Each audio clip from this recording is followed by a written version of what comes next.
Hello, welcome to our live webinar interview with George Sfougaras. I'm Theo Miller, a practicing artist. We'd like to thank the LCB Depot for hosting us and our funders, the Leicester and Leicestershire Enterprise Partnership, Leicestershire County Council and the WebinaArt partners.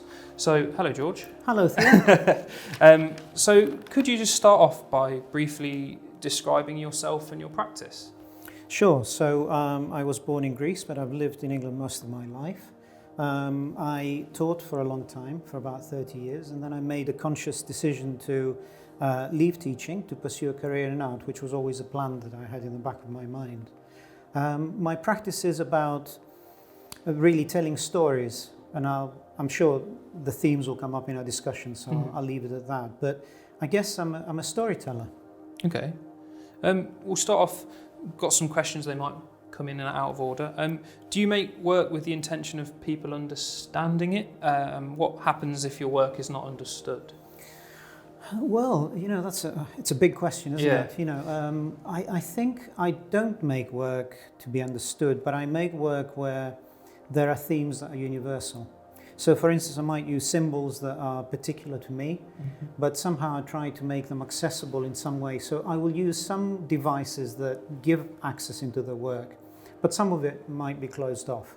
And I like this interplay between what's accessible, what isn't, and what people will also see in the work. Very often, your intentions are interpreted in a different way. In fact, one of the most significant things I think I did in my career, both teaching and later on, was when I was responsible for co-writing a little book, which seemed innocuous at the time, but actually became quite significant. And it was about how objects, people that make them and people that look at them, are in a triangle, if you like. And those interactions are very, very powerful.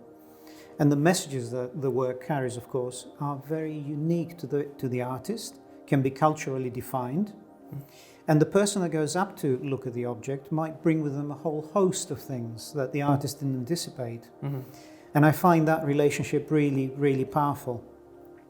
So I wouldn't like my work to be impossible to access, but at the same time, creating an alphabet of what everything means isn't what I do. Yeah. Does that make sense? Yeah. Often it's informed by research or kind of collaboration, which we might touch on a little bit. But do you consider your work as didactic, as a form of teaching? Obviously, you come from teaching. Would you like people to kind of be influenced by your work in any way? I'd like people to reflect when they see the work, rather than teach them something.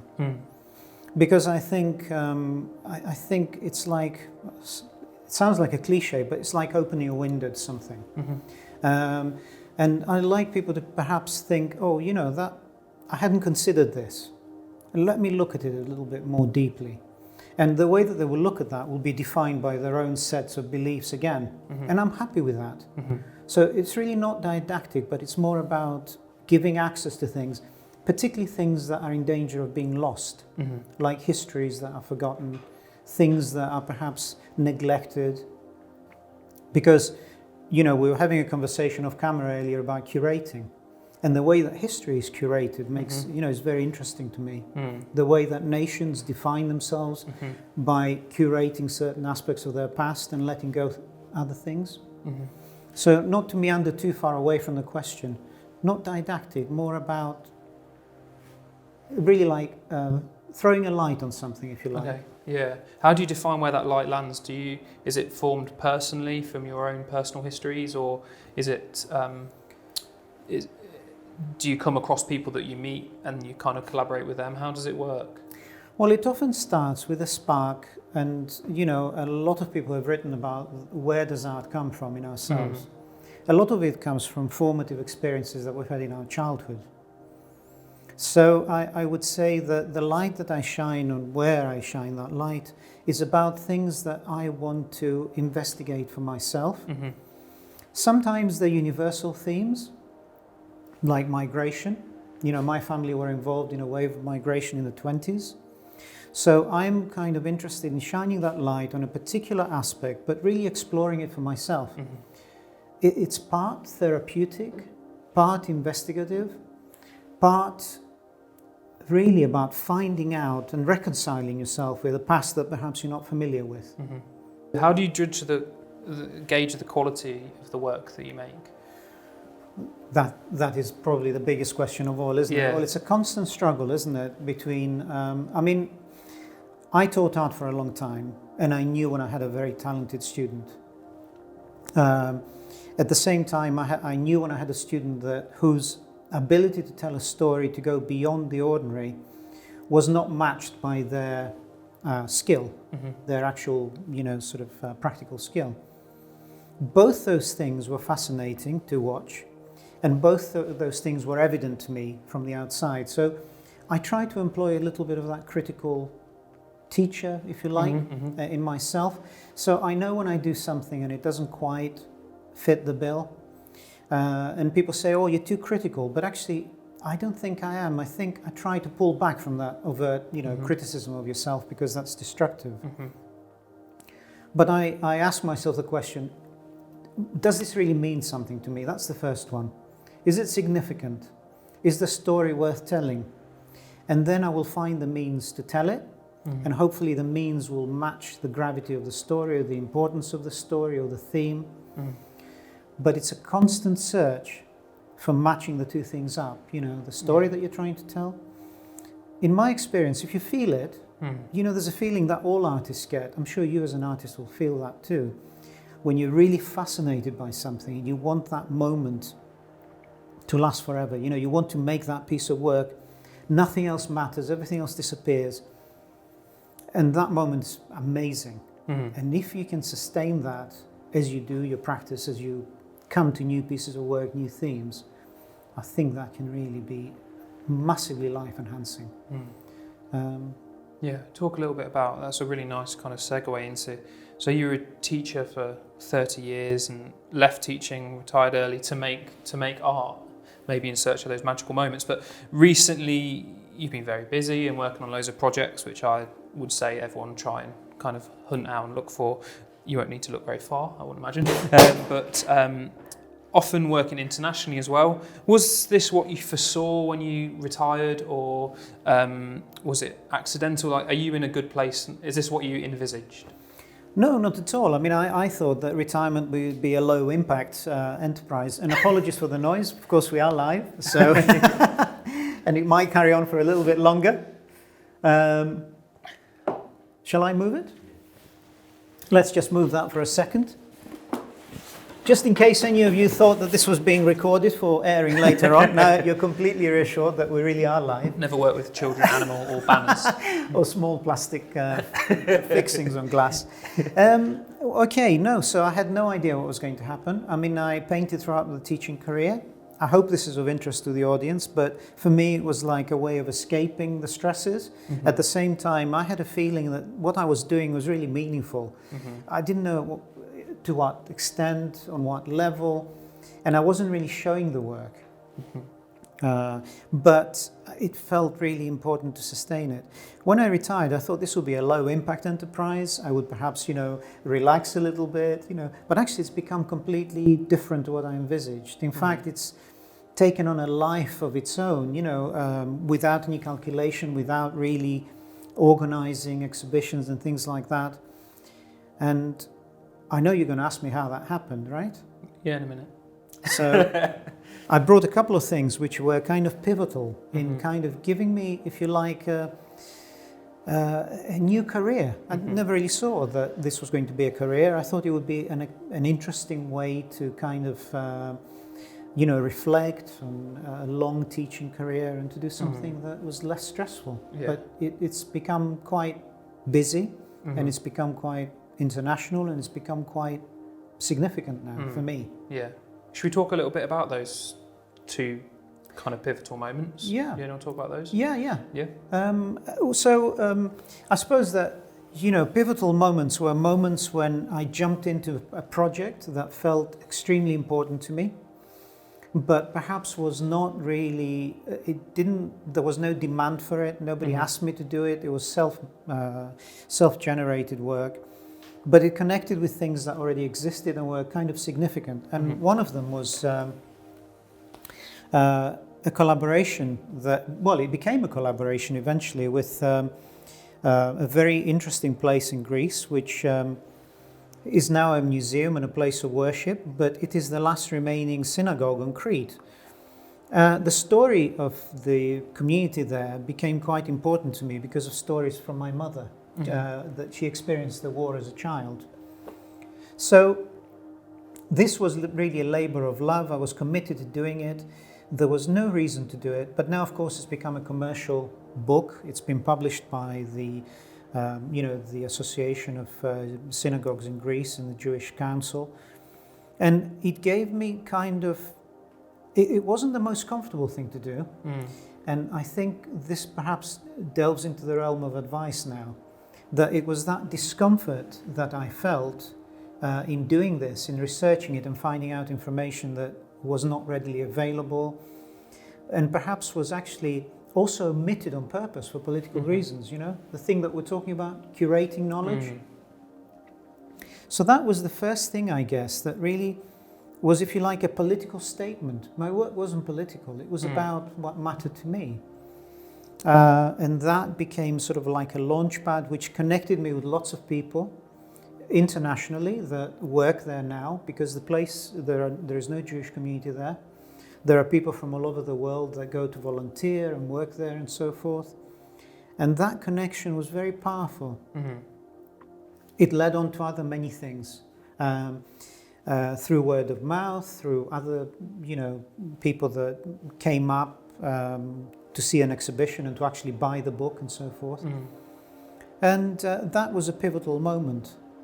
It had no purpose originally other than to satisfy my own need to capture something that was in danger of being lost. And really there was very little evidence.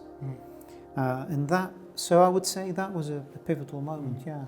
Where did the artwork come in that kind of, I don't want to say narration because that sounds fictional, but where did the artwork come into that written story for you within that role within the book? If I may say so, I think that's probably the best question I've ever been asked, because actually it's a very powerful thing that happened. So I would start, for instance, with this image of this kind of, it's called Tales from the Old Fort Town. And I don't want to talk about this book specifically for much longer, but I would start with this image of this person supporting another, giving them comfort within this very heavy, fortified, blood-red environment.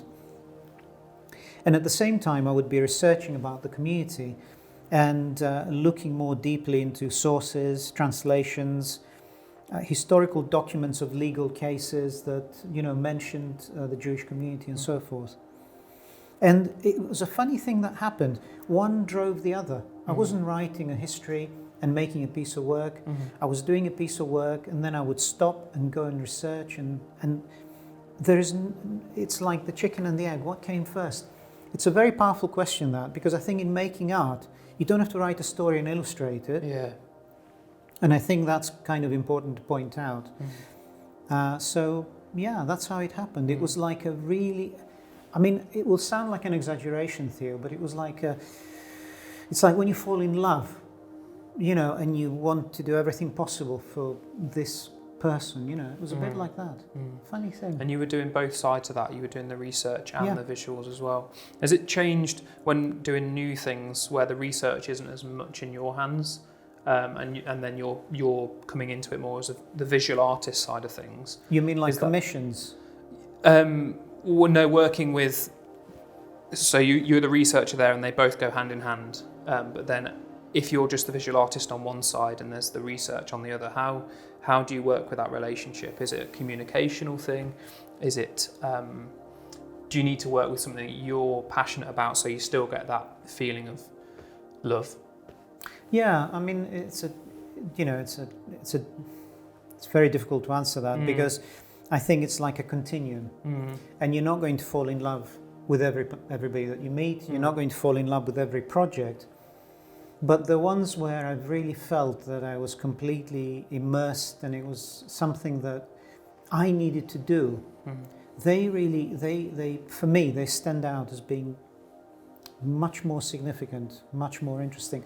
But I think we've got to be careful about saying no to projects that are not really exactly what we want to do.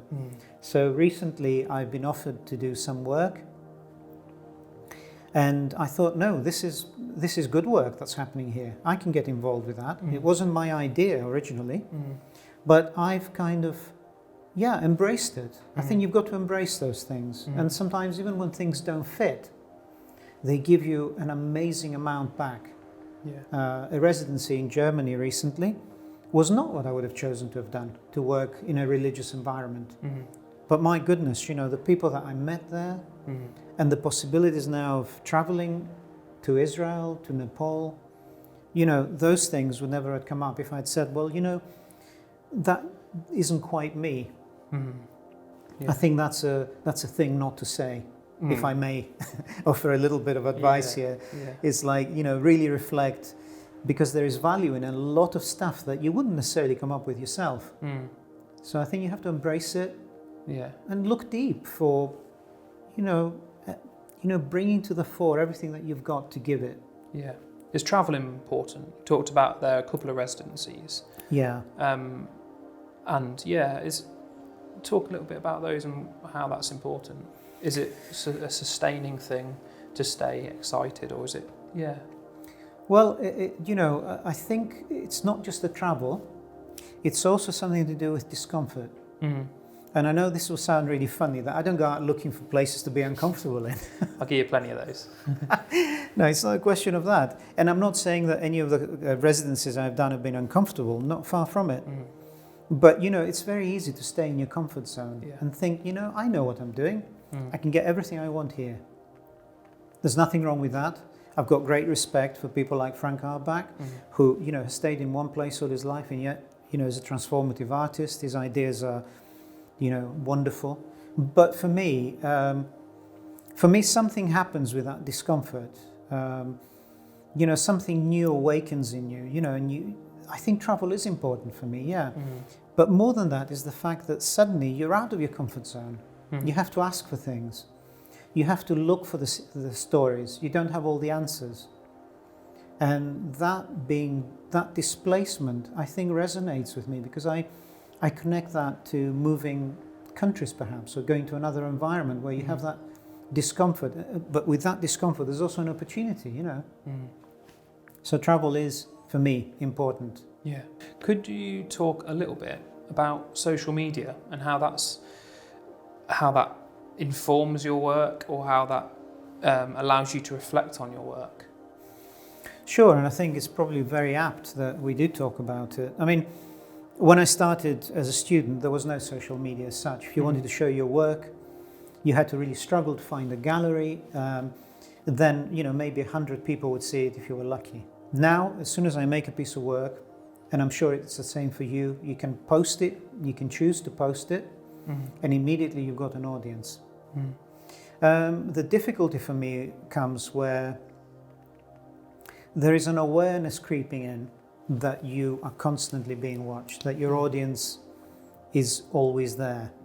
And you've got to be very careful then how much weight you put, you attribute, and how much power you attribute to social media. The comments that you get back from your work, from posting your work. We were sharing a story earlier, weren't we? And you've experienced it too, of posting a piece of work which is perhaps atypical of what you do. For me, in my case, it was an academic drawing, and getting hundreds and hundreds of likes, and then looking at it and thinking, wow, maybe I should be making more of this stuff, But sorry to advise, my advice is don't do that. Not unless you're really predisposed to making more of that work. Then it's great. People like it, you're into it, great. But if you're not into it, I think it's a really dangerous place to go. So social media is tricky, I think you've got to be very careful that it doesn't actually affect your output. And also, I sometimes find, and perhaps this is a bit of an annoying trait that I have, is that if I don't get a lot of likes, or people are not engaging with a piece, I'll sometimes think, there is a grain of an idea there that's perhaps difficult to access, and maybe in that there is something to investigate, So don't be despondent.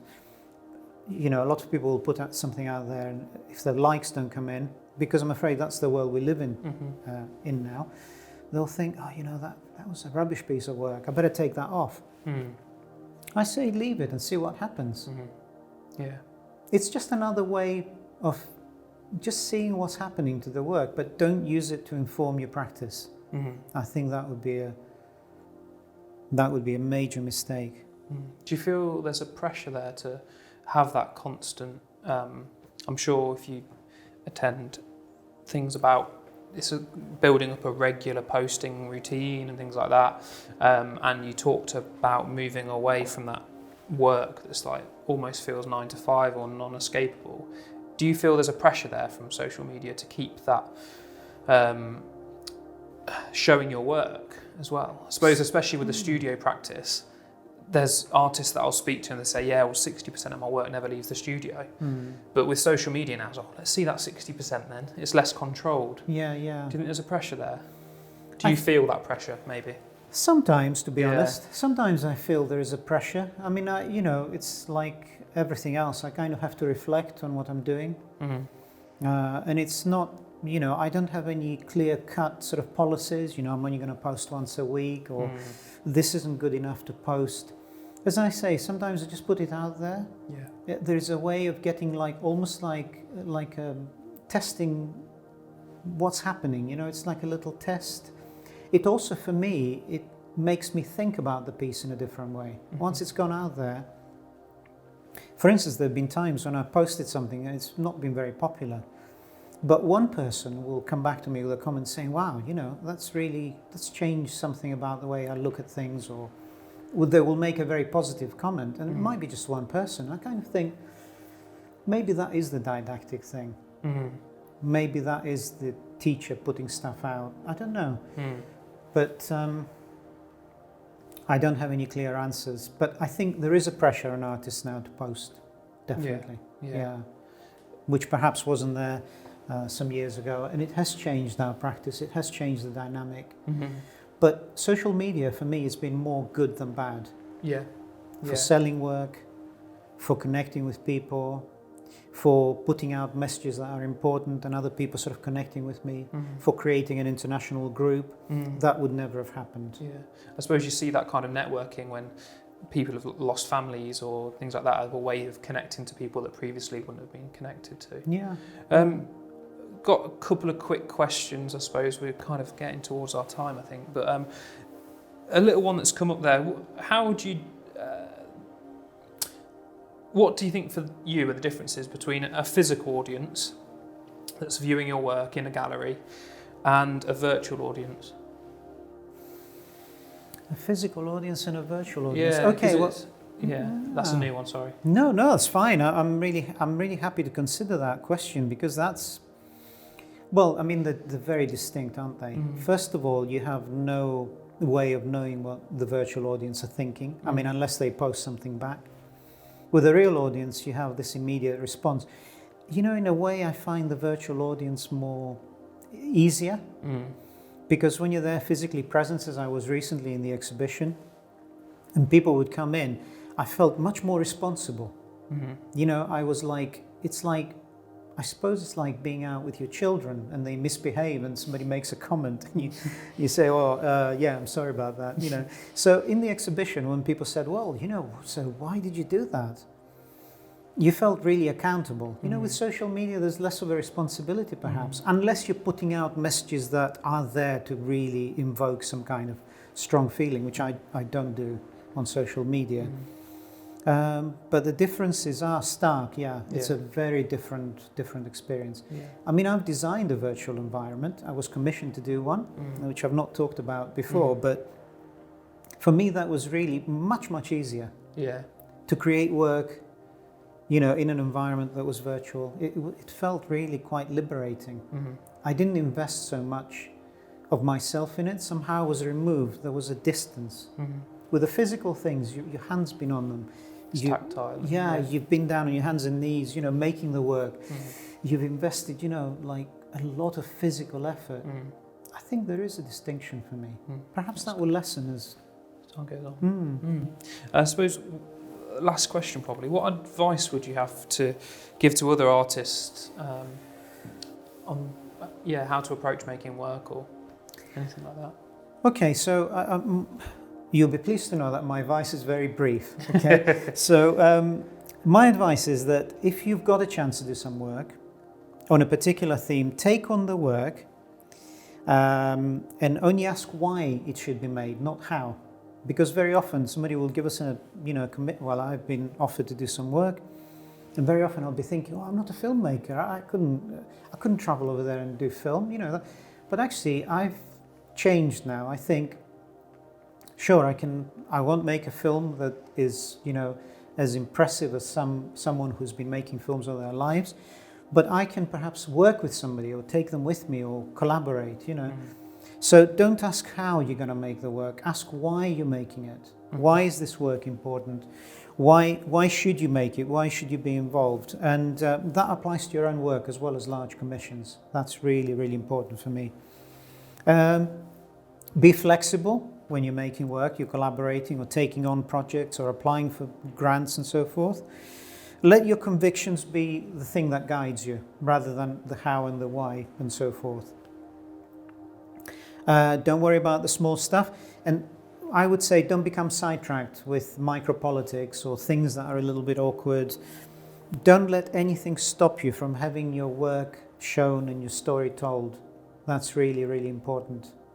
And I think apart from that, I would say is that don't be ashamed of what you make, regardless of how unfinished it might be at the moment. Persist and persevere. It's like playing an instrument. You're not going to become an expert overnight. It takes practice, it takes daily practice. Don't wait for the ideas to come. Goodness, I've got more advice than I thought, right? I thought this was a short question. Short answer. No, it's amazing and some really great advice. And I just remembered something. Also work in themes if you can. Right. It disciplines your work into a coherent body of ideas. If you can.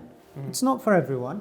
For me, like in the personal maps series, it gave me a way of really coalescing a whole sort of lifetime of ideas about map making and orientating yourself politically, socially, and as a person, your identity, in a way that was much more cohesive. And I think I hope that made some sense. Beautiful, yeah. Thank you very much, George. Thanks really very much, that. Theo. Cheers. Thank you. Thank you very much. Cheers. Thank you.